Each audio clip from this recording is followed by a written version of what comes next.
Giridhari Ju ki jai. Jayam Vishnupad Srila Bhakti Nirmala Charja Maharaj ki jai. Jayam Vishnupad Paramahansa Paribrajaka Charja Vaja Stotra Sata Shri Srimad Srila Bhakti Sundar Govinda Dev Goswami Maharaj ki jai. Jai Srila Guru Maharaj Om Vishnupad Srila Bhakti Raka Sridhar Dev Goswami Maharaj ki jai. Bhagavan Srila Bhaktisiddhanta Saraswati Thakur ki jai. Rupanuga Guru Bhagya ki jai. Namacharya Srila Haridas Thakur ki jai. Jai Sad Goswami Prabhu ki jai. Jai Rupanuga Guru Bhagya ki jai. Jai Sri Chaitanya Saraswata Acharya Brinda ki jai. Shri Harinama Sankirtan ki jai. Anitai Gaura Premanandi Hari Hari Bo. So, today is Sunday, February the 7th, and we are broadcasting our Sunday class from the East London Sri Chaitanya Saraswat Math branch, 466 Green Street. The temple is currently closed to the public, and but we are trying to maintain our Sunday class as a broadcast, so that others might be able to join with us and hear some Harikatha.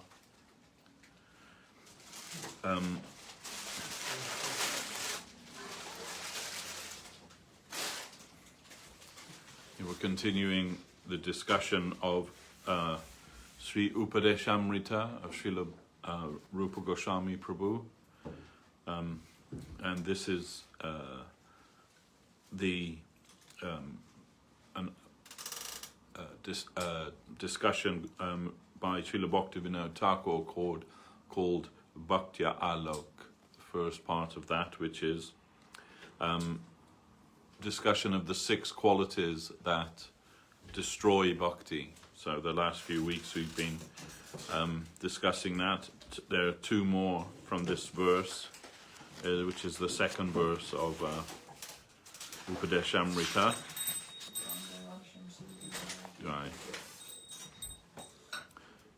The second verse, which is Atyahara Prayasas Cha Prajalpo Niyamagraha Jana-sanga Laulyam Cha Sadbir Bhaktir Vinashyati. So, and so this week we're going to discuss Jana-sanga to begin with, and then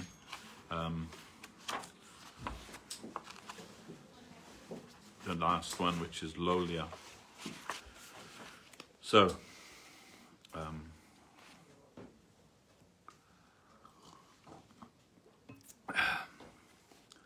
Jana-sanga. So Jana, the word Jana refers to all human beings, male and female. Srila Rupa Goswami, however, has written in Bhakti Rasamrita Sindhu, Sadho Sangha Swato Vare. A sadhaka, that means an aspirant devotee, those who are practicing devotion, should associate with the sadhu superior to himself. Bhakti sadhakas naturally are superior in every respect to karmis and jnanis. In Sri Gita it is said, Yesham tvanta gatam papam jananam punya karmanam te dvanda mohanir mukta bhajante mam drida brataha. Persons of virtuous action, whose sins have been destroyed and who are free from the delusion of duality, serve me with firm resolve. It's from the 7th chapter of Bhagavad Gita. Devotees, being souls surrendered to the lotus feet of Sri Krishna, become completely free from delusion regarding the duality of vice and virtue. Therefore, they are naturally pure in action. There is no possibility of them having the propensity for vice. They are not unlearned like the karmis and jnanis, because they have taken shelter at the holy feet of the all-knowing Lord. Shraddha, faith in Krishna Bhakti, arises as a result of many births of Sukriti, virtuous deeds. Thus, what further doubt could there be that they are pure in action? When Shraddha develops, desire for association with sadhus naturally arises. In the association of the sadhus, everything is attained. The glory of association with sadhus is given in the Adi Purana as follows. Ye me bhakta jana parta, na me bhaktas chate jana. Mad bhaktanam cha ye bhaktaste, me bhakta tama mataha. Those who are only devotees of me are not actually devotees. Those who are devotees of my devotees are the greatest devotees.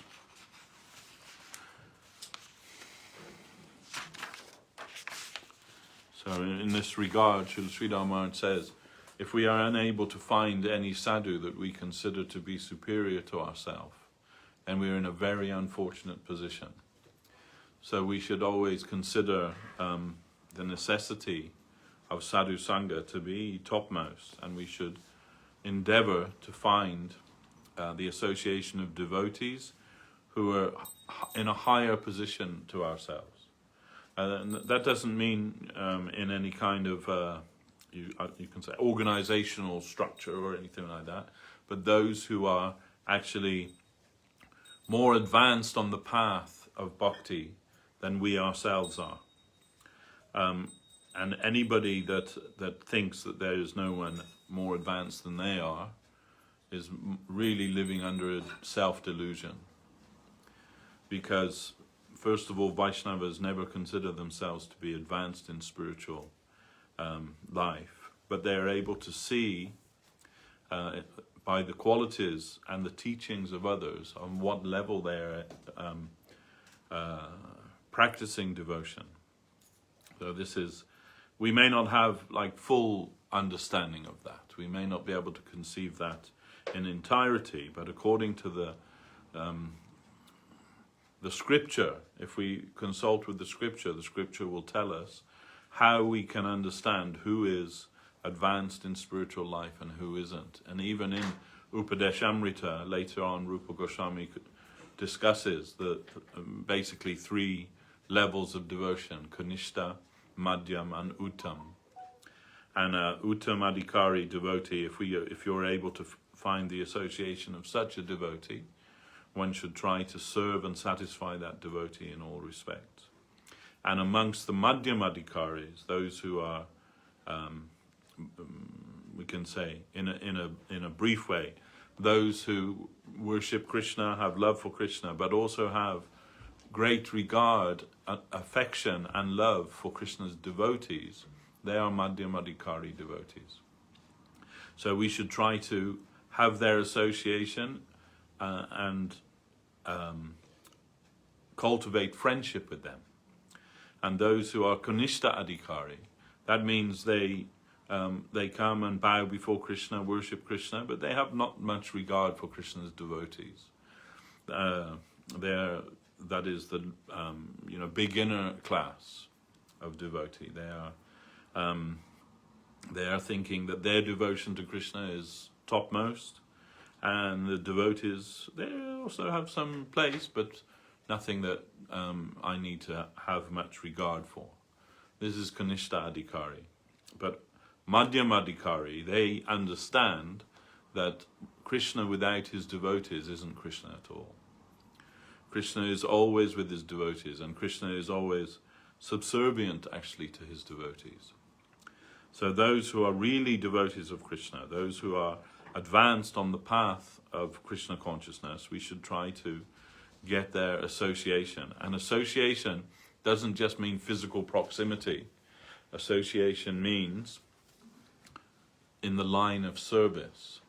So association should be in the line of service, that we should desire to serve the Vaishnavas in whatever capacity we are able, according to their position. And if you study Upadeśāmṛta, you'll get some idea regarding that.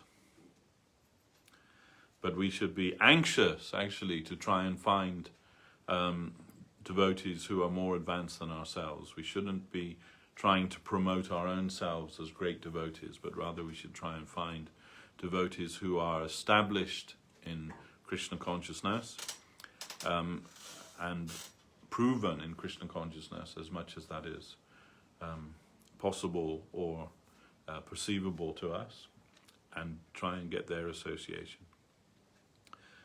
In a description of the necessity of association with devotees, it has been said, Darshana, Sparshanalpa, Sahashva, Sadhibi Kanat, Bhakta Punanti, Krishnasya, Sakshad Api Chapukasham. Momentarily seeing, touching, conversing with, or being in the presence of a devotee of Krishna purifies even an outcast. Srimad Bhagavatam, 7th canto, has said, Naisham matis tavad arukrama angrihim, sparsati anarta pagamo jad artaha, mahi yasam padarajo bishekam, niskinchananam nabrinnita jabat. Until one accepts the foot dust of the great souls who are detached and devoted to Bhagavan as the highest attainment, one has no hope of touching Krishna's lotus feet, which are the destroyers of all one's anartas. Without the association of the devotees of Bhagavan, Bhakti Devi does not appear in the heart of the jiva. This has been mentioned in many places in the scriptures. The association of devotees is extremely necessary for sadhakas. The term Jana-sanga here therefore should be understood to mean the association of persons devoid of bhakti. Srila Rupa Goswami has thus prescribed, amongst the practices of bhakti, giving up the association of worldly persons. Sangha Tyago Vidurena Bhagavad Vimukhair Janahai. One who aspires to attain Krishna Bhakti should very carefully give up the association of worldly persons. That is, one should not engage in the activities described in the 4th verse of Śrī Upadeśāmṛta with them at all. And the 4th verse is describing the exchanges between devotees. So one should not engage in those exchanges with those who are not devotees. The speech, conversation, and so forth that occur within one's duties and occupation are not considered sangha or association. It should be said that sangha has occurred with those with whom speech, conversation, and so forth are engaged in with affection. Every bhakti sadhaka should know well the various types of person who are averse to Bhagavan. Therefore, we will list all such persons, although we have absolutely no desire to do so. There are 7 types of persons averse to Bhagavan, and that is as follows. 1. Mayavadis and atheists, Nastikas. 2. Materialists, Vishayis. 3. Persons who are fond of materialists. 4. Women. 5. Those who associate with women. 6. Religious hypocrites, Dharma Dvajis. And 7. Misbehaved and foolish outcasts. 1. Mayavadis do not accept the Supreme Lord's eternal existence, name, form, qualities, or pastimes. They consider the existence of the jiva a product of Maya, and therefore in their view, the jiva has no eternal existence. They do not think bhakti has eternal existence, and rather consider it a temporary method to cultivate jnana. All the conclusions of the Mayavadis are antithetical to the principles of pure bhakti. In the association, excuse me, lost where I was now.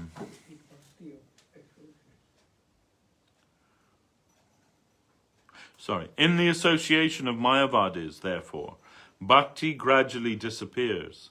This is the instruction of Sri Swarup Damodar from Chaitanya Charitamrita.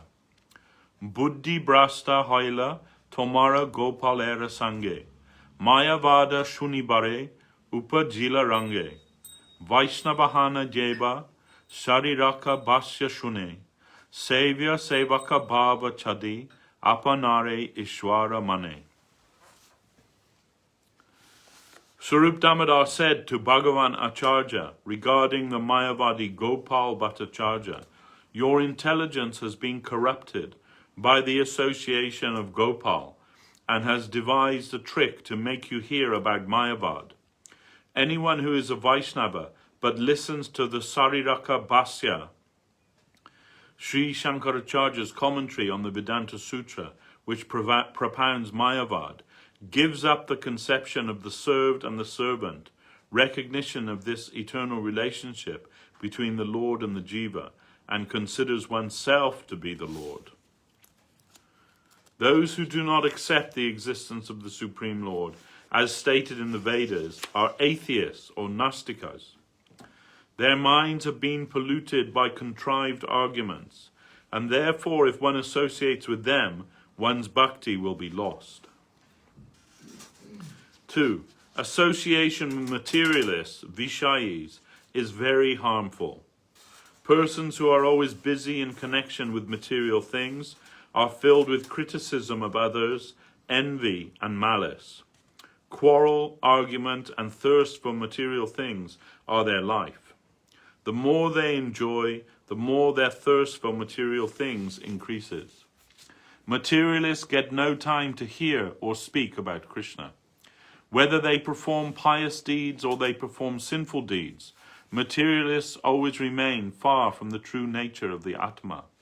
Srila Raghunath Das Goswami therefore has said, Vishayira anakoile, malina haya mana, malina mana haile, nahe krishnera smarana. When you eat the food of materialists, your mind becomes contaminated, and when your mind is contaminated, you cannot remember Krishna. Persons who externally engage in material activities and accept material things to maintain their life, but at heart always seek the true nature of the Atma and Krishna, are not counted amongst the materialists who are attached to the fruits of their actions. 3. Materialists, as well as persons who are fond of the association of materialists, are averse to Bhagavan. Persons who are fond of the association of materialists are really materialists too, because meditation on material things occurs constantly within their hearts. There are some people who are not so much materialists themselves, but they enjoy the association of materialists.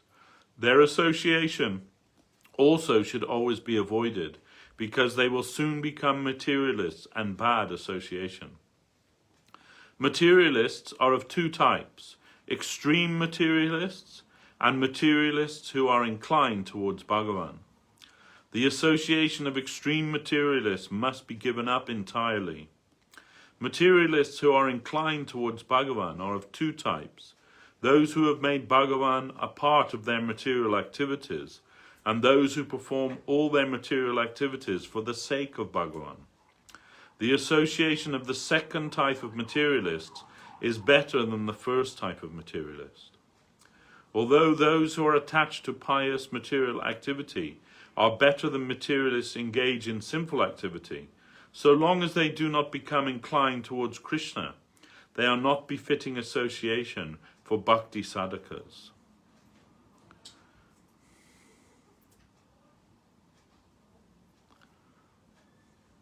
So, those who have made Bhagavan a part of their material activities, that's who consider Krishna consciousness a lifestyle choice. They like the fashion that goes with it. They like the food. They like the kirtan and everything. But it's not. They're not actually interested so much in developing real devotion to Krishna. Only the outward aspect of it. They like to be identified in that way, and they all want all sorts of other things too. You know, they want all kinds of material opulences. In fact, one of the devotees, many years ago, he said to me, like, "What do you do for a living?" I told him what my job was. Then he said, "Oh, you're not going to get rich doing that," as if that was like something that I was desiring or should be desiring, to become rich. You know. So this is a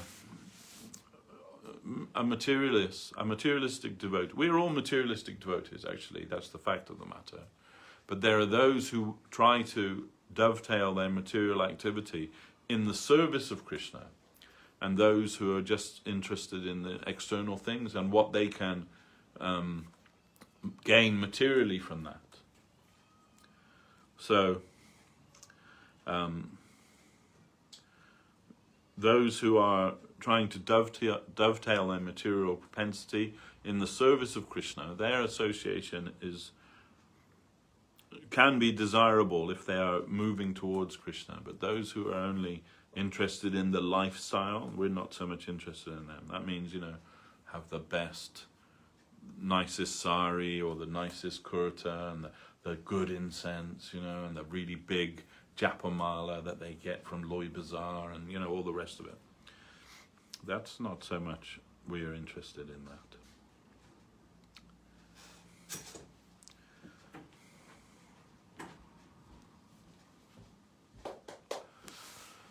It is not that simply by accepting the garb and so forth of renunciation one can become a devotee free from material things. As in many cases, it is seen that renunciates acquire and store material things. Alternately, many nearly materialistic people engage in Hari Bhajan with proper renunciation or Yukta Vairagya at heart. Considering all this, persons cultivating bhakti should avoid the association of materialists and the association of those who associate with materialists. And in solitude or by good fortune, in the association of genuine sadhus, they should engage in bhajan and so on. 4. Do not associate with women. Alternately, when women are engaged in bhakti sadhana, they should not associate with men. For persons engaged in sadhana, the association of women or the association of men is very detrimental. Women or men are of two types. There is no sin in a man and woman who have been married according to the laws of Dharma, touching or conversing with one another, and rather there is piety in touch and conversation that is permitted by the scripture. Apart from the execution of their reciprocal duties, however, there is no provision for any sort of infatuated activity. If they become infatuated with one another and become absorbed in activities outside the scope of their duties, then that is called association with women, or yoshit sangha, or association with men, purusha sangha. For those who are engaged in Hari Bhajan, such association gives rise to great detriment. So that needs to be understood properly. That unrestricted association with the opposite sex basically means, you know, especially in the temple when there's flirtation and, you know, some type of association with the mind for some kind of material, not friendship but relationship, for sense gratification. So that should not be indulged, and especially that should never be allowed in the temple. And it is not that either men or women in themselves are detrimental, their association is detrimental to bhakti, but association in the attempt for sensual pleasure, that is what is to be abandoned by the devotees and not to be indulged in. That means with the desire to exploit the other for one's own gratification, in whatever way that may be. So that's what this means. It doesn't mean that women are bad or men are bad or anything of the kind. It is actually, the fault is within us, our desire to exploit the opposite sex.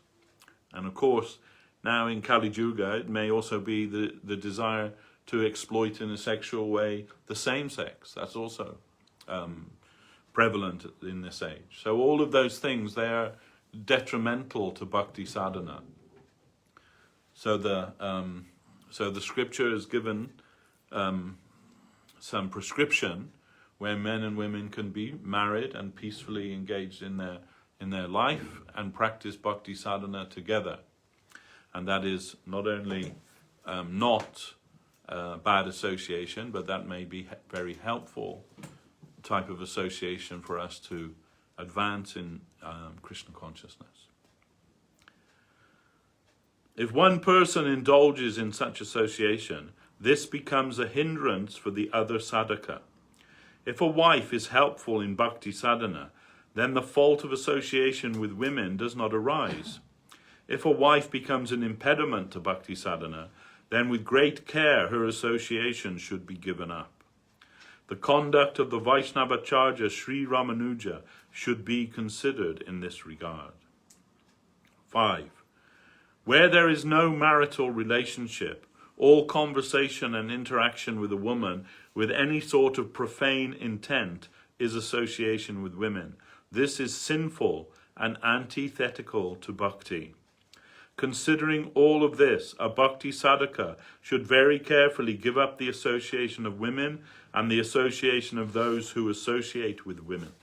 And of course, that means in the opposite side of that, for women engaged in bhakti sadhana should give up the association of men and those who associate with men, meaning in a non-devotional, sensual way.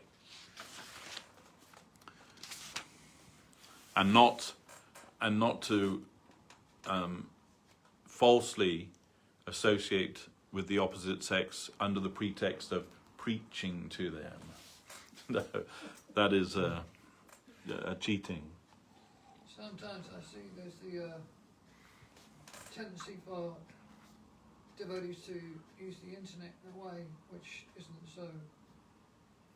Yeah, the scriptures, or not the scripture, but the common phrase is that idle mind is the devil's workshop. And I always say an idle mind and a broadband internet connection, well, you know, the whole of hell is there waiting for you. But the point is that we all have free will, so we can associate with whoever we want. There is no restriction to that. But it is up to you, if you're serious about bhakti and cultivation of bhakti sadhana, with whom and with what you associate. It's not just the association of persons, it's the association of thought, the association of image, the association of all the external sensual things. We can associate with them or not, but we have to be serious about that.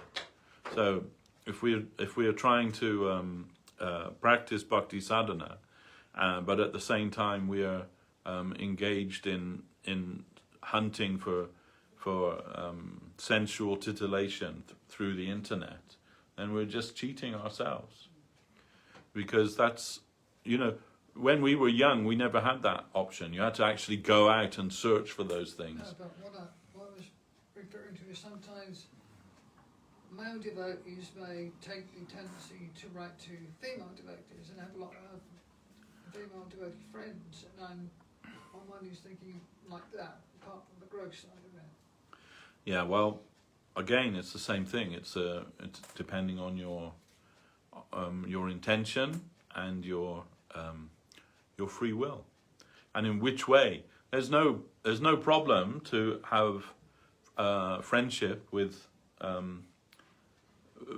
devotees of the opposite sex if it's in the line of service, if it's for encouraging service, if it's for cultivating service. But that means we have to be very honest with ourselves. So it shouldn't be that, you know, that we should convince ourselves that what we're doing is for service. There is an example of that.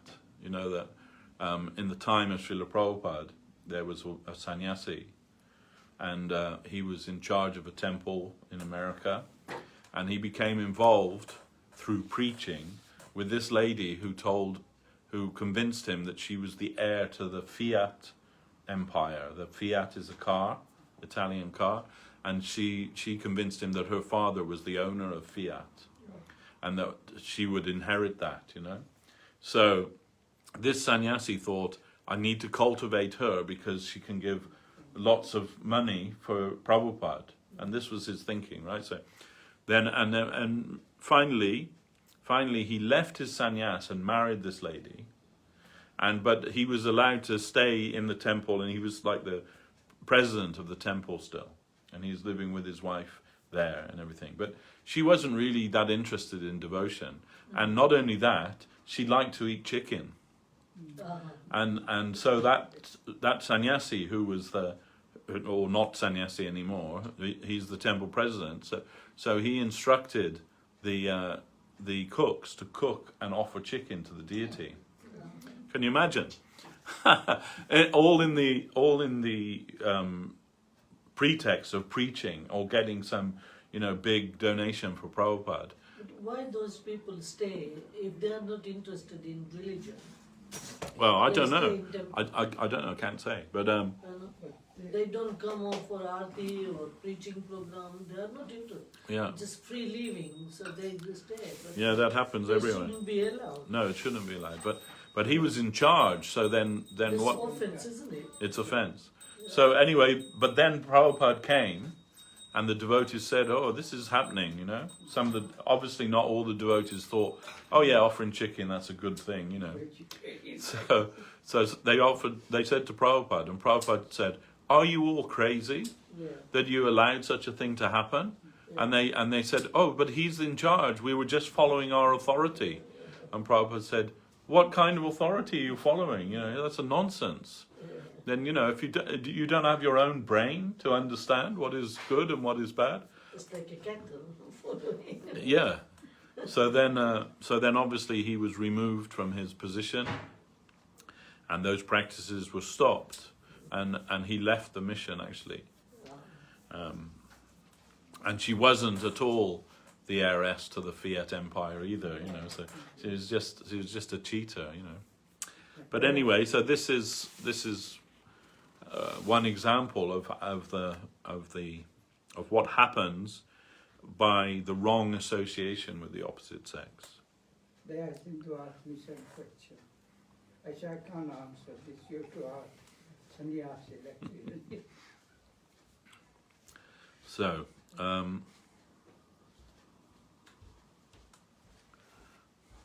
think some people consider chicken as a vegetarian. yes, Really. I think so. When I was getting food box, I was getting egg with it. And out of egg, the chicken comes, and then Well, it's that's a right. meat.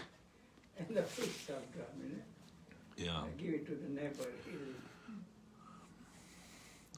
Natatasya bhaven moha bandas chanya prasangataha josit sanga jata pungso jata tat sangi sangataha. A man's infatuation, this is from Srimad Bhagavatam, a man's infatuation and bondage do not occur as a result of any other association, the way that they do as a result of association with women and association of those who associate with them. In the aforementioned situation, a householder sadhaka touching a woman or conversing with a woman is not antithetical to bhakti, but renounced persons cannot touch a woman or converse with a woman whatsoever. If they do, their bhakti sadhana will be completely corrupted. The association of such corrupted persons should be avoided in all respects. 6. One should very cautiously give up the association of religious hypocrites. Those who accept all the external signs of dharma but do not follow the Dharma are religious hypocrites. Dharma Dvajis, literally flag bearers of Dharma. Religious hypocrites are of two types, the deceitful and the foolish. That is, the cheaters and the cheated. Religious hypocrisy is most condemnable in the stages of karma and gyan, and religious hypocrisy at the stage of bhakti ruins everything for the jiva. In comparison, materialists are good, while on the contrary, there is no worse association in the world than the association of religious hypocrites. Deceitful religious hypocrites accept the signs of Dharma with the intent of cheating the world, and to fulfill their own profane desires, they cheat the foolish and encourage them in doing the same. Some of them become gurus, make others their disciples, and by means of deceit accumulate prestige, assets, wealth, and women. If a sadhaka rejects all such deceitful and crooked association, then they can engage in bhajan sincerely. Sincere bhajan is the one and only cause of attaining Krishna's mercy. From Srimad Bhagavatam, Saveda Datu Padavim Parasya Duranta Birjasya Ratanga Panahe Jo Mayaya Santatayanu Britya Bhajeta Tatpada Saroja Gandham. Only those who are sincerely, constantly, and favorably render service unto the lotus feet of Sri Bhagavan, the endless powerful Supreme Person, bearing a chakra in his hand, can know his greatness. Moreover, Brahma has said to Narad, Yesham sa Esha Bhagavan Jaya Yed Ananta Sarvatmana Shrita Pado Jadi Nirvyalikam Te Dustaram Atitaranticha Devamayam Naisham Mamaham Itidhi Swasrigya Bhakshe. Bhagavan the Unlimited blesses those who sincerely take shelter at his feet. That is, those who are wholeheartedly sheltered at his feet, and they cross over the Bhagavan's insurmountable illusion or maya. Those who consider the food of dogs and jackals, the body to be I and mine, do not attain this. Those who consider the food of dogs and jackals, which is the body, to be I and mine, do not attain this. Externally showing the character of a Vaishnava, but internally remaining a Mayavadi, is pseudo-Vaishnavism. In Sri Chaitanya Charitamrita, it is written regarding Ramdas Vishvasa that he was externally a great Vaishnava and worshipper of Lord Ramchandra. Asta Prahara Rama Nam Japine Ratri Dine Sarva Chaji Chalila Jagannatha Darshane Ramadasa Jadi Pratama Prabhure Milila Mahaprabhu Adika Tanre Kripa Na Karila Antare Mumuksha Teho Bidya Garvavan Sarva Chitta Gyata Prabhu Sarvagya Bhagavan. He would chant the name of Ram night and day during all 8 phases. He left everything and went to have darshan of Jagannath. When Ramdas first met Mahaprabhu, however, Mahaprabhu did not bestow much mercy on him. Internally, he was a seeker of liberation and proud of his learning. And Mahaprabhu knows the heart of everyone. Bhagavan knows everything. Sri Narottam Thakur in his humility has said, Krama Krodha Chaya Jane, Lana Pire Nanastane, Vishaya Bunjaya Nanamate, Haya Mayara Das, Kori Nana Abilas, Tomara Smarana Gela Dure, Arta Labha E Ashe, Kapata Vaishnava Veshe, Brahmiya Bulaye Gare Gare. The 6 enemies, lust, anger, and so forth, take me roaming about various places and submerge me in material affairs in various ways. Having become a slave of Maya, I now desire various material things, and all remembrance of you has disappeared. With a desire to gain wealth, I now wander about from house to house in the garb of a pseudo-Vaishnava. If one does not give up the association of these religious hypocrites, one cannot engage in pure Hari Bhajan. There are many such persons in this world. Therefore, as long as one does not find the association of a pure Vaishnava, spending one's life engaged in bhajan in solitude is best. 7. In the association of misbehaved, foolish outcasts, the faculty of bhakti does not flourish. Such persons are naturally attached to eating meat and drinking alcohol, and they are not established in the duties of varna and ashram. Their behavior is always unregulated. In the association of misbehaved persons, the mind becomes polluted. If, however, persons born in these classes develop faith in bhakti according to the Vaishnava teachings and gradually acquire taste for unalloyed Krishna bhajan, then their association becomes beneficial. Even if some misbehavior remains in them for some time as a result of their previous nature, they are sadhus. In Sri Gita 9:30 and 31 it is said, Api chet sudaracharo bhajate mam ananyabhak sadureva samantabhya samyag vyavasito hisha kipram bhavati dharmatma shashvat chantim nigachyati kunteya pratijanihi name bhakta pranashyati. If even a very sinful person serves me exclusively, they should be regarded as a sadhu because their resolve is perfect. They soon become virtuous and attain constant peace. O son of Kunti, declare that my devotee is never vanquished. The purport is that if a person of outcast nature, by virtue of some sukriti or good fortune, develops shraddha in unalloyed bhakti, then it must be said that they have found the right path. Within a short time they will become devotees of pure character and peaceful nature, following Srila Haridas Thakur. Of this there is no doubt. Some misbehavior produced by their nature will necessarily remain in them for some time. Even then, their association should not be called bad association. Srimad Bhagavatam, 11th canto, has described their characteristic.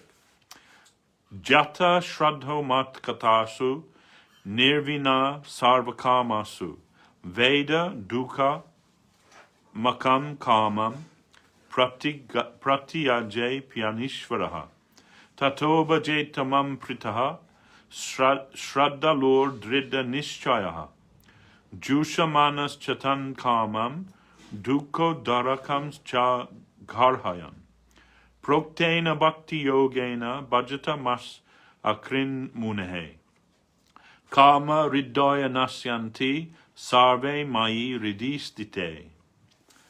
Those who have developed faith, shraddha, in discussions of me, who are averse to all activities unrelated to me, and who know that selfish desires are full of suffering, but are still unable to give them up, should serve me with affection, being faithful and of firm conviction, as they both act upon these desires and condemn the suffering they ultimately produce. All these desires situated in the hearts are destroyed because the heart of the devotee who serves me constantly, according to this stated practice of bhakti, is fixed upon me. The conclusion is that the association of both the pious and the sinful who are averse to Bhagavan is bad association. But the association of even sinners that have become inclined towards Bhagavan should be considered good association. Maharishi Katyayana has said, Varam huta baha jwala panjaranta vyavastiti noshori chinta vimuka jana samvasa vaishasam. This verse is being quoted in Bhakti Rasamrita Sindhu. Better to be bound within a mass of blazing flames than undergo the suffering produced by the association of persons averse to remembrance of Krishna. While engaged in bhakti sadhana, understanding this subject very carefully and engaging in one's activities impartially are essential. This is a very important part of devotion, Jana-sanga, to give up the association of non-devotees. Of course, in our day-to-day life, we're bound to associate with people of all types of, character, nature, all backgrounds and so on. But in what way we associate with them, that's the question. As Srila Vinod Thakur has pointed out, in the course of your day-to-day living, your livelihood and so many other things, you may associate with non-devotees and those who are averse to Krishna. But that isn't considered to be Sangha. He says in here, to associate with affection is Sangha. So if you keep affectionate relations with those who are not devotees of Krishna, that is considered to be asat Sangha, or bad association, whoever they may be. If we are able to associate in the line of devotion with devotees, then we are safe. And those who are maybe innocent, interested in Krishna consciousness, we shall try to encourage them in the proper way. But those who are averse to Krishna, that means those who are atheists, Mayavadis, religious hypocrites, unauthorized and you can say sinful association with the opposite sex, all of these things is considered to be Sangha, but asat Sangha. So we are to give up the association of such persons if we are seriously interested in Krishna consciousness. It doesn't mean that we have to ignore everybody that's not a devotee, but we are indifferent to them. We will engage with them as appropriate in our day-to-day dealings, but not with affection and not with the desire to enter in with their mental conception. And association, as I mentioned before, doesn't just mean with people, but it means with a particular thought process, with particular objectives, with particular desire, particular ambition, and all of these we have to try to check these when they're outside of the line of Krishna consciousness. So that basically means all the media. Yeah, actually, then it is considered to be asat Sangha, associating with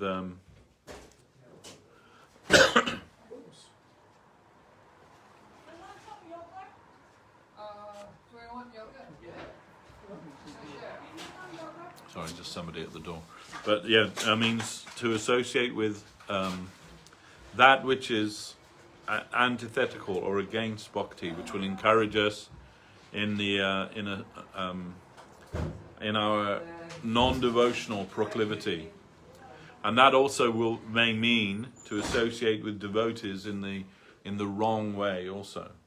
So trying to encourage the devotees to keep company with them, to visit the cinema or to the nightclub or whatever, and thinking, well, it's with devotees, that's association of devotees. That's not association of devotees. Some people are so very good actor. Yeah.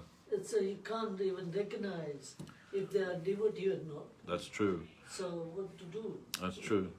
But Krishna will protect you.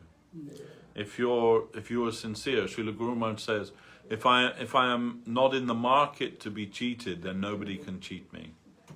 And only if I'm in the market to be deceived, then others will deceive me. But if I'm not in the market for that, then no one can deceive me, nobody can cheat me. So we should be clear about what our own objective in life is.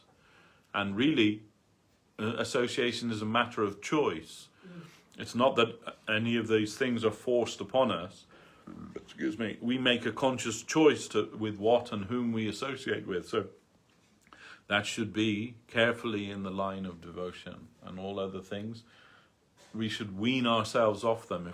If we're addicted to that type of association, we should try and wean ourselves off them. And the best way to do that is to replace that association, that unfavorable association, replace that with favorable association, and try and consciously make an effort to associate with the Vaishnavas as much as possible and in the proper way. So that is Jana-sanga, and then the last part of this is just a few pages, which is Laulyam. So we'll discuss Laulyam, or hear from Bhakti Vinod Thakur what is the meaning of Laulyam. So the meanings of the term Laulyam are fickleness, chanchalya, and greed, lobha, and desire, vasana. Fickleness is of two types: fickleness of the chitta and fickleness of the intelligence, the buddhi. The faculty vritti of the mind obedient to the senses is the chitta. The material objects in which the mind obedience to the senses is immersed creates attachment, or raga, and aversion, dvesha, in the chitta. Thus, fickleness of the chitta is of two types: fickleness of the chitta based on attachment, and fickleness of the chitta based on aversion. So the chitta means the mind, but it means the uncontrolled mind. So Krishna says in the Gita about the mind. The mind can be your worst enemy, or the mind can be your best friend. But it will only be your best friend if you are able to conquer and control the mind by controlling your senses.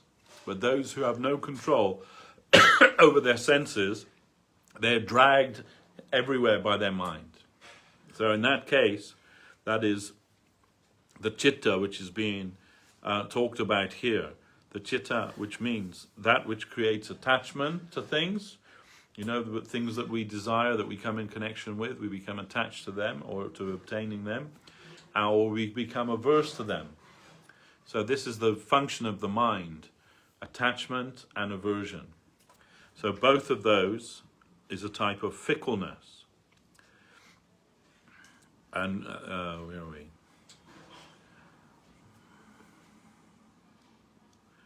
In Sri Gita, it is told in the second chapter, Indriyanam hicharatam yanmano nuvidhiyate tadasya harati pragyam vayar navam ivambasi.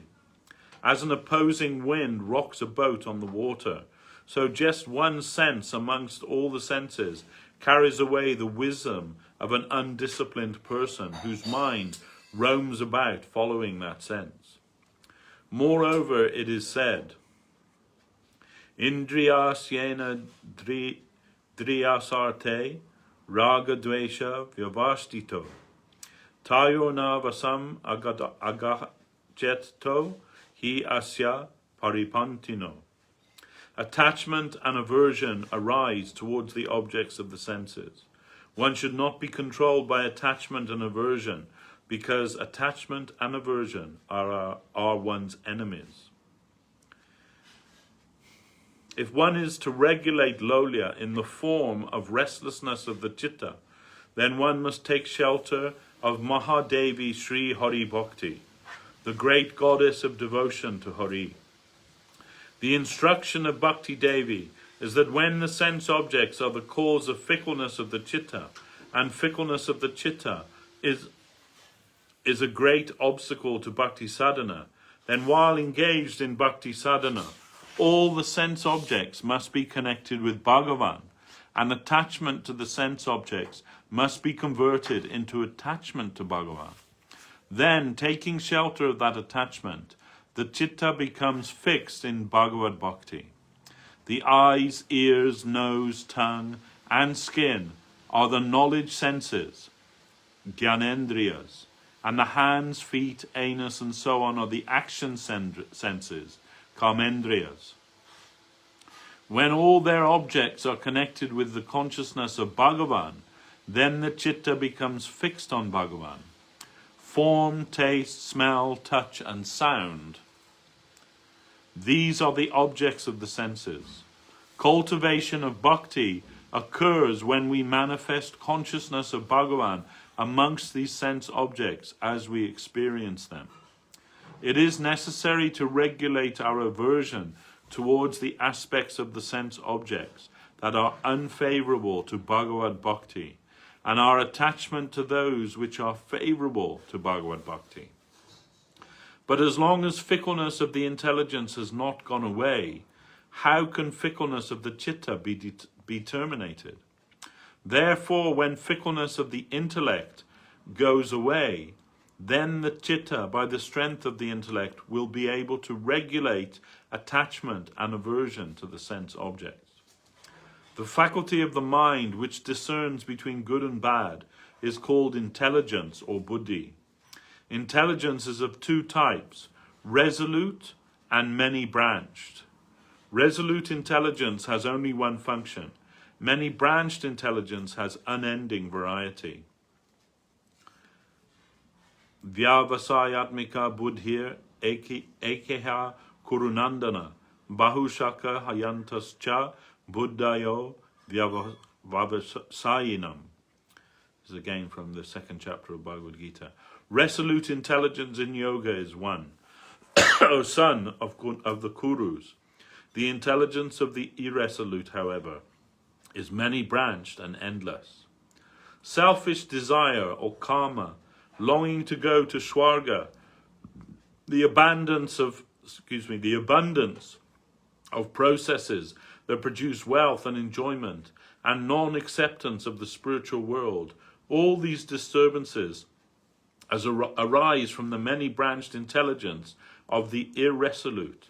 Therefore, it is said in Sri Gita, Bhogaishvarja prasaktanam taya parita chetasam vyava sasyatmika buddhi samadhona vidhiyate. The chitta of those who are attached to wealth and enjoyment is captivated by their many-branched intelligence. Consequently, their full meditation or samadhi on the one Supreme Soul does not arise, and their intelligence does not become regulated. Those whose intelligence is fixed in samadhi are of steady wisdom and steady intelligence. These are their characteristics.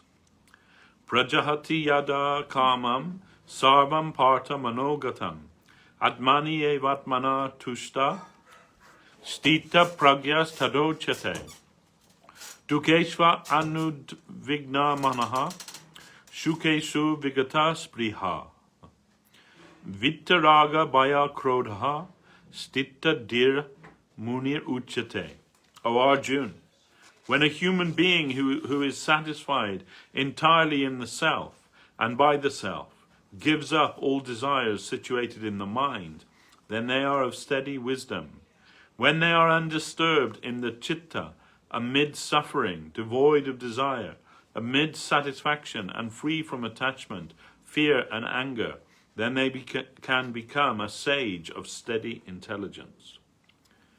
The instruction in the first verse of Śrī Upadeśāmṛta to tolerate the urge of speech, the urge of the mind, and the urge of anger is clearly expressed in these two verses of Sri Gita. Now it should be known that intelligence is of two types. One type of intelligence is the propensity to discern good and bad following the mind, that is mundane intelligence, and the other is the intelligence that discerns good and bad following the Atma, that is supramundane intelligence. Thus, in Sri Gita, Indriyani paranyahur indriyebhya param manaha manasas tu para buddhir yu buddhe paratas tusah. The senses are superior to the material sense objects.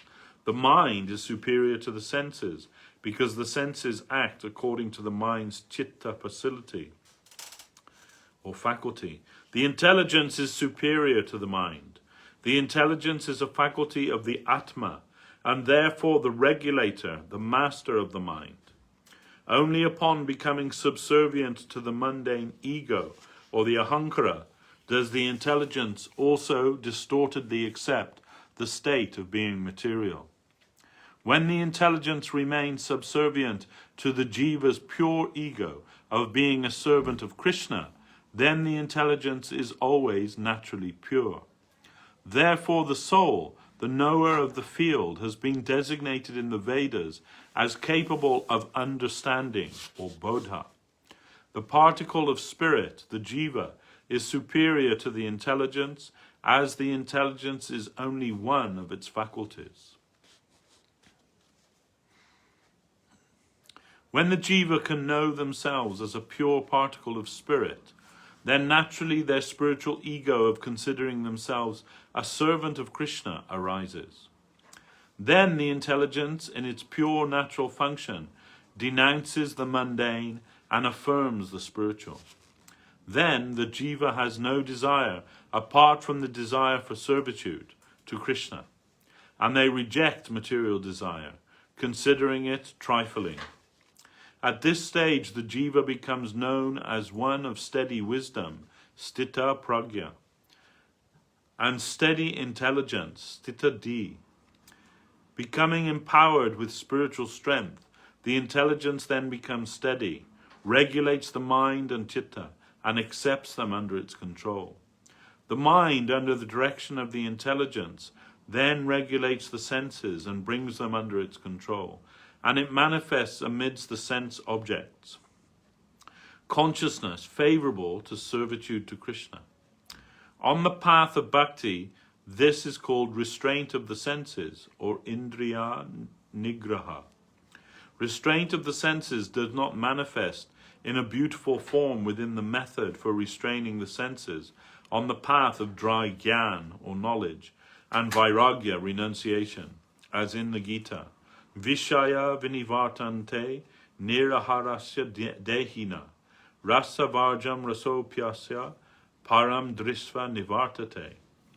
Although an embodied being who fully rejects enjoyment may abstain from the sense objects, taste for the sense objects, desire for the sense objects does not go away. If, however, they infuse spiritual rasa, the rasa of servitude to Krishna, which is superior to the rasa of the sense objects, amidst the sense objects, then that rasa eradicates the inferior rasa in the form of desire for the sense objects. This is actual restraint of the senses, that is, making the senses spiritual and keeping them under the control of the chitta, and making the chitta spiritual and keeping it under the control of the intelligence. If one adopts this process, then Laulya, related to the sense objects in the form of fickleness of the intelligence and fickleness of the chitta, will go away. The mind does not become steady under the influence of fickleness of the intelligence. The intelligence roams, sometimes on the path of karma, sometimes on the path of yoga, sometimes on the path of dry vairagya, and sometimes on the path of dry gyan. To force the intelligence to give up its fickleness and become steady in bhakti, it is said in the 11th canto of Srimad Bhagavatam, Yat karmibir yat tapasa jnana vairagyatas chayat. Yogyena danadharmena shreyobir itererapi. Sarvan mad bhakti yogena mad bhakto labate gyasa.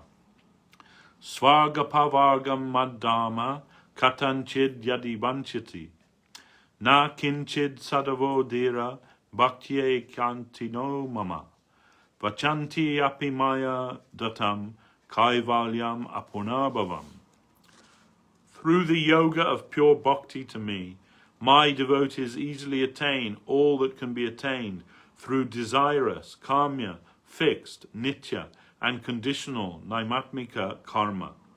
through severe penances, atonements, and so forth within Ashtanga Yoga, through endeavors for knowledge of spirit, Brahma Gyan, and renunciation of the world, Samsara Vairagya, all the results that are stipulated by the yogas of karma, Gyan, and so on, and whatever can be hoped for through charity and other auspicious works, enjoyment in Swarga, and so on through karma, the attainment of liberation through Gyan and Vairagya, and travel to higher planes through the dry worship and rites based on the path of karma.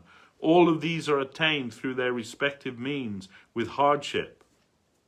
But if my devotees desire, they can very happily attain all these ends with little difficulty. Those who are sincere, wise, and exclusively devoted to me, however, do not desire even absolute oneness, kaivalya, and liberation from rebirth when given by me. They naturally love only the joy of service to me. Considering all this, a soul engaged in bhakti sadhana gives up lolya in the form of fickleness and develops intelligence fixed in bhakti. Another meaning of the term lolya is greed or lobha. If greed can be applied to other objects, then how can it be applied to Krishna? Greed should be very carefully engaged in servitude to Krishna.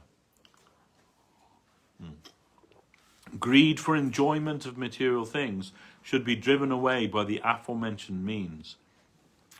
This is why it has been said that persons overcome by lust and greed cannot become as pure through the process of yoga, yama, niyama, and so on, as they can by service to Krishna.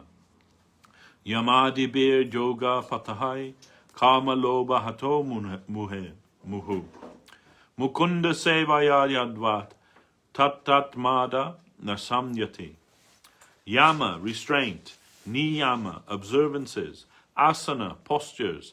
Pranayam, breath regulation. Pratyahara, withdrawal. Dharana, concentration. Dhyan, meditation.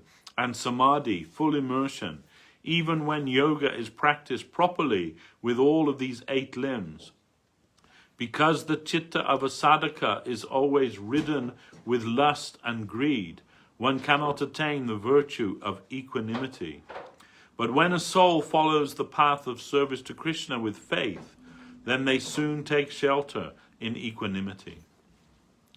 This is because samo man nishtata buddher. Equanimity is the intelligence, steadiness in me. When greed for service to Krishna, service to the Vaishnavas, and chanting the holy name arises, then greed for anything else cannot remain.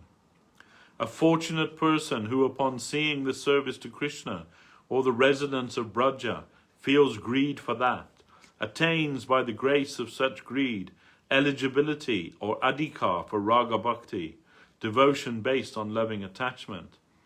To the extent that greed for service based on raga, ragatmika seva, develops, to that the same extent greed for all else diminishes.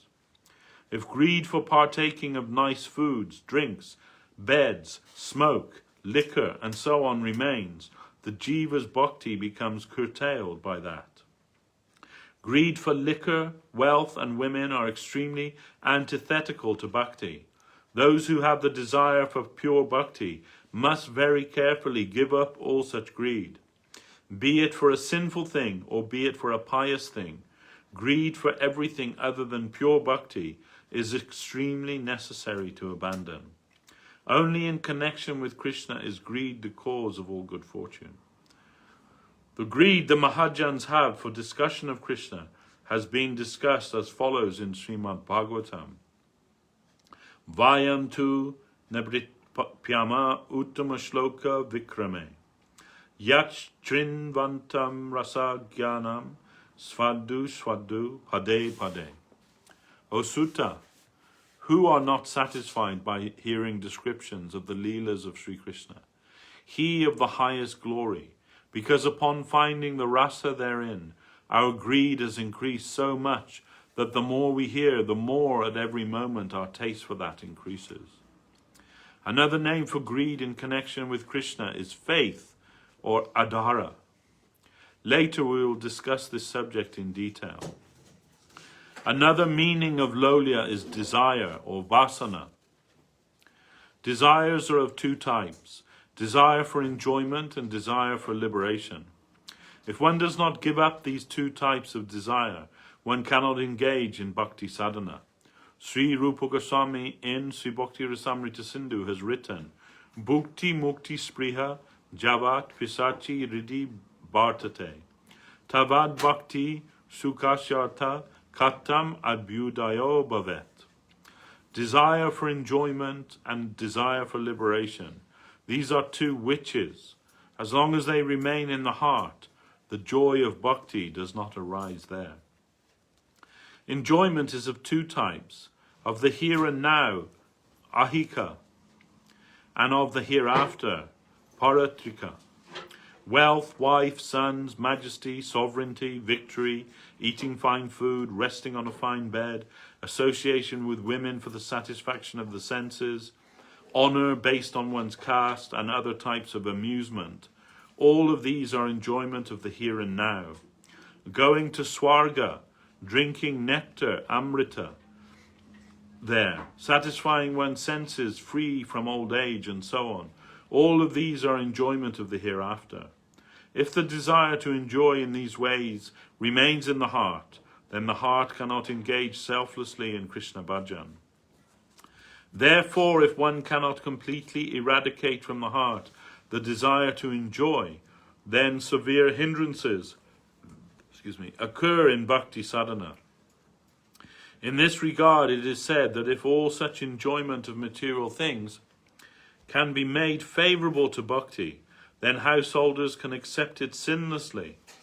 In that case, all such enjoyment is no longer called enjoyment, and rather should be called a sadhaka's livelihood. Srimad Bhagavatam has said, Dharmasya hi aparbhagyasya narta rito pakalapate nartasya dharmai kantasya kamo labhaya hi smrtaha. Kamasya nendriya pritir labho jiveta javata. Jivasya tattva jigyasa narto yas cheha karmibi. From karma, pursuant of enjoyment, comes artha, wealth. And from artha comes kama, desire. And the result of karma, greed for sense pleasure of the here and now and of the hereafter. In resolute dharma leading to liberation, all the artha and the kama that is attained from this artha become favourable to inquiry into truth, because kama for Krishna is the primary aim of dharma and artha, and kama for Krishna is itself inquiry into truth. Another name for such dharma is jukta vairagya, or proper renunciation. Desire for liberation is extremely necessary to reject. There are 5 types of liberation. Salokya, residing in Bhagavan's abode. Sarupya, having a form like Bhagavan's. Sharsti, having opulence like Bhagavan's. Samipya, having the association of Bhagavan. And Sayuja, absorption into the body or effulgence of Bhagavan. For bhakti sadhakas, Sayuja Mukti is extremely deplorable. Even though Salokya, Sarupya, Sharsti and Samipya are free from any desire for enjoyment, they are also not desirable. As soon as the jiva becomes liberated from matter by the power of bhakti, they immediately attain liberation. Such liberation, however, is a secondary result of bhakti. That is, it is not the primary result. The pure prema for Krishna that a liberated soul attains is the primary result of sadhana bhakti. In this regard, Sri Sarvabhauma's statement in Sri Chaitanya Charitamrita is very sweet. Shalokya charijadi haya seva dwara tabu kadachit bhakta kare angikara sayuja shunite bhaktera haya grinna bhaya naraka vanchaye tabu sayuja nalaya brahme shware sayuja duita prakara Brahma Sayuja Hoite Ishwara Sayuja Dikara. Devotees sometimes accept the 4 types of liberation, Salokya and so on, if they are a means to service. But devotees become angry and fearful to hear of Sayuja. They would prefer to go to hell than to accept Sayuja. There are 2 types of Sayuja. Brahma Sayuja, merging into the Brahma, the Lord's effulgence, and Ishvara Sayuja, merging into the Lord himself, his spiritual body. Ishvara Sayuja is more contemptible than Brahma Sayuja. The purport is that by the will of Krishna, devotees easily attain liberation in the form of cutting away connection with the mundane. They should not therefore pollute their endeavors for bhakti by desiring it. Very carefully giving up all lolya based on aversion to Bhagavan is extremely necessary for bhakti sadhakas. All right. So, lolya. In a nutshell, lolya means desire for anything that is not Krishna or not related with Krishna. That has to be given up. And actually you can only give up desire for material things or for things divorced from Krishna by replacing it with desire for Krishna and things connected with Krishna. So this in the process of Sharanagati, this is considered as acceptance of the favorable, rejection of the unfavorable. So, and that also may change as one develops. What is favorable to devotion today in your sadhana may not be favorable tomorrow. But accordingly, Bhakti Vinod Thakur recommends there that everything, the objects of the senses, if we can see their connection with Bhagavan, then they can be utilized for Bhagavan's service. And that way, the karma or desire to enjoy those things separately from Bhagavan will disappear if we can utilize everything in Krishna's service. That is considered as Jukta Vairagya, or appropriate renunciation. So renunciation, in as much as it's healthy to our cultivation of bhakti, but not to renounce those things which we can utilize in Krishna's service. But that will also depend on the adhikar of the devotee. As Guru Maharaj would say, you have to cut your coat according to your cloth. So that saying is very apt in devotion. So according to our level of discernment and our level of advancement in Krishna Bhakti, we may be able to utilize everything in Krishna's service without becoming contaminated by that. But in the beginning stages of Bhakti, that will mean, because we cannot understand its utility in Krishna's service, to reject those things that are desirable to us, which we cannot perceive their connection with Krishna, or direct connection with Krishna. So that will mean some self-control to abandon that, and rather to utilize our time in the cultivation of Krishna Bhakti as is applicable to our particular stage. And that way, so, in the beginning, it may be that whatever your desire is, that you can try to dovetail that in Krishna's service. For example, Prabhupada, he used to encourage people, like the Beatles, for example. Yes, you make music, but make music about Krishna, he would say to them, But those who were living in his mission, he didn't encourage them to become rock stars. But those who are already in that position, yes, utilize that in the service of Krishna. And that will be very good. That will be favorable to devotion. But once you've accepted the path of devotion, you shouldn't remain with a desire to become a rock star. So that is one simple example. So similarly, things which are favorable today may not be favorable tomorrow. But we can see them as stepping stones towards Krishna's service. So somebody likes to garden, you can say, propensity of being a gardener. They can make a nice garden and offer the flowers and fruits and vegetables that grow in that garden. They can offer to Krishna, dovetailing that desire. But in Krishna Bhakti, when one is surrendered to Krishna, one may or may not be utilized for cultivating a garden for Krishna's service, whatever that may be.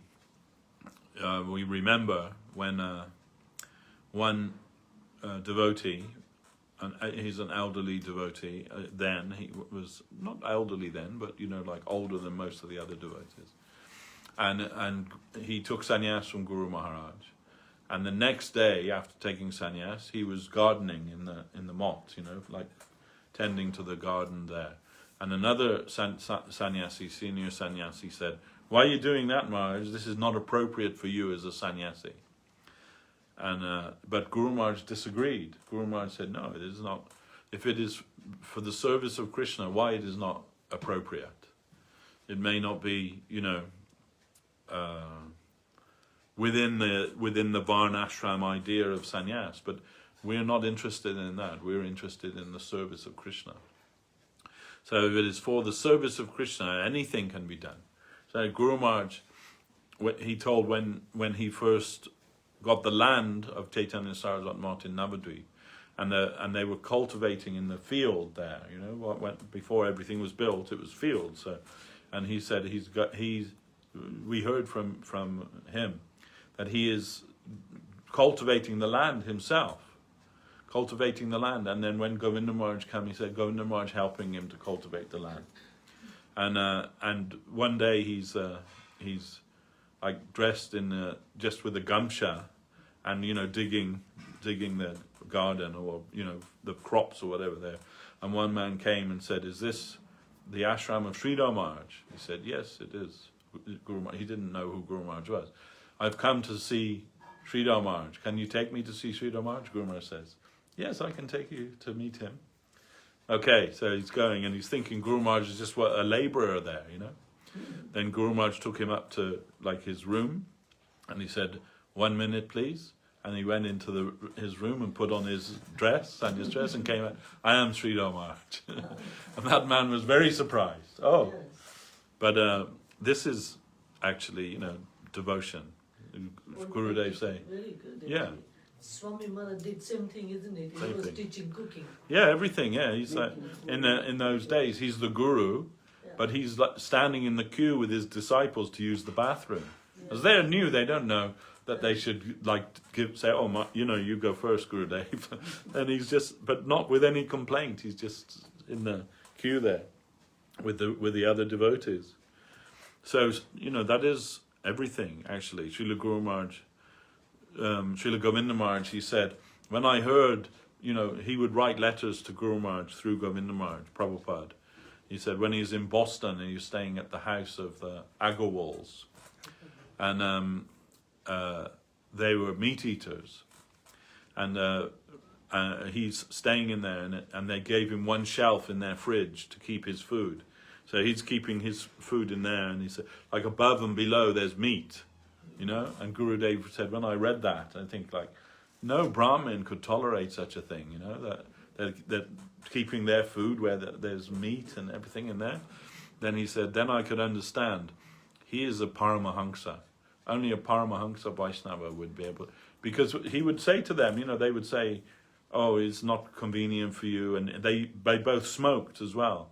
And they would say, and he would just say, "Oh, don't think anything of it, Like it's your house, you do what you want in your own house, So this is the nature of the Vaishnava. They try to engage everything in Krishna's service, and they are not affected by the outward circumstances. So rejection of the unfavorable, acceptance of the favorable. For those who are sadhakas, then we will understand that some things are not favorable to the cultivation of bhakti in our present stage.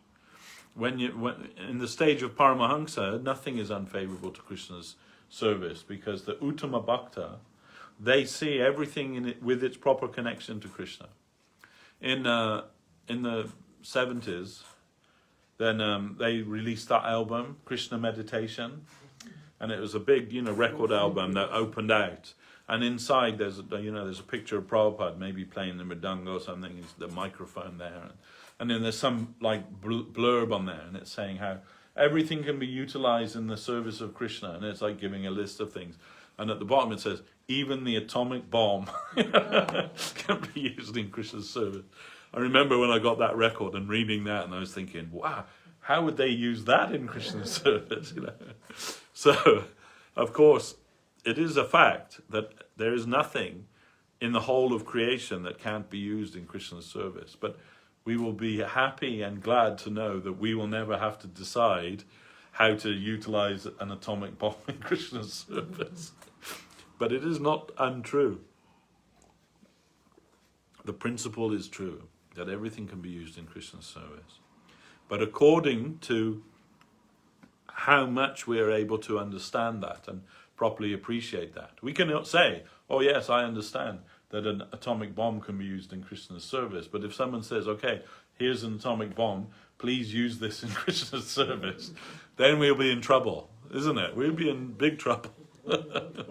So thankfully we don't have to utilize that. And we may consider it in our stage that an atomic bomb may be unfavorable for Krishna's service in our present stage. So some discrimination is necessary. Yeah, God has given us intelligence, a discriminating factor, so we can see what is useful to Krishna's service. And we are thinking the heiress to the Fiat Empire, engaging with her will be favorable to Krishna's service. We may be misunderstanding our own position.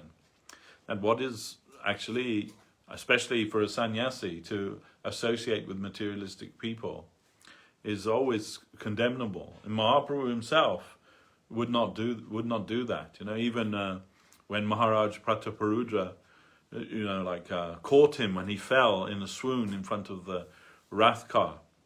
Although he is a pure devotee, pure Vaishnava, but because he's in the dress of a king and in the posture of a king, when he touched Mahaprabhu's body, Mahaprabhu said, oh, how terrible to be touched by a materialist. So, then, and also another time, Mahaprabhu, there was a lady singing some like Gita Govinda by the riverbank. When she's doing the washing, and hearing that vibration, the glories of Krishna from Gita Govinda, then Mahaprabhu rushed towards her. He's going to embrace her. He's like overwhelmed with ecstasy to hear that song. But the devotees stopped him, and then he told, today you saved my life. Because that would have been a terrible thing for a sannyasi to have embraced a woman on the banks of the river.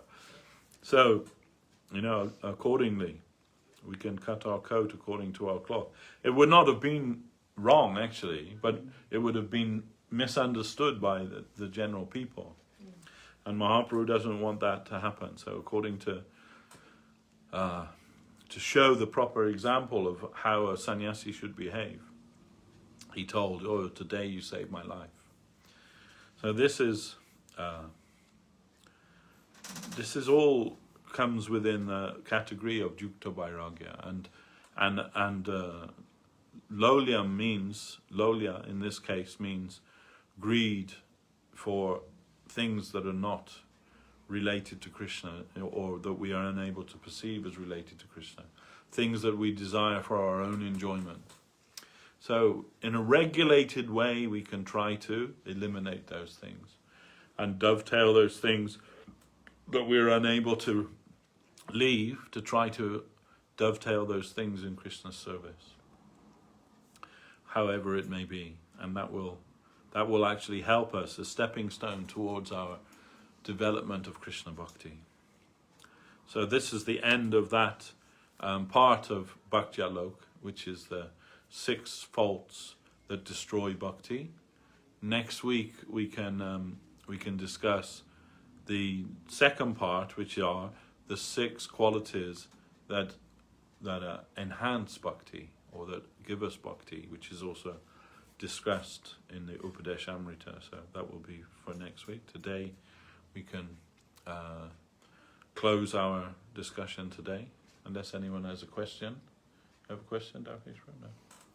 Then we can close that for today and do the arati and take prasadam, and offer our obeisances to all the Vaishnavas that have come to hear this class, that will hear it later on when it's posted, recorded, and we hope that you will join with us again next week and every week. And also, as I mentioned before, currently so many Vaishnavas actually giving class via the internet now.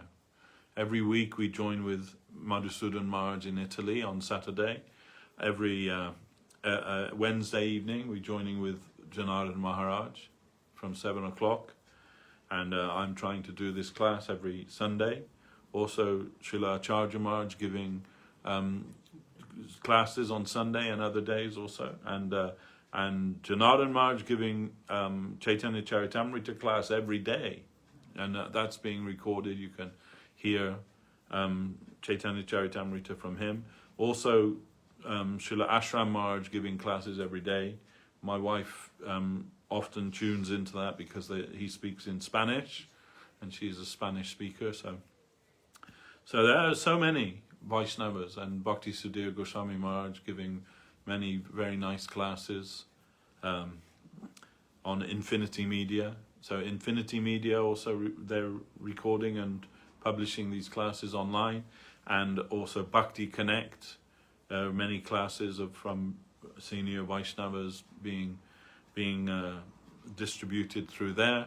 So we can all join together in this way. In fact, this is one of the very good things about the current lockdown situation, is that there's so much availability to connect with the devotees via the internet, via Skype, via Zoom, via the Facebook, and so many other things. So try to do that as much as possible.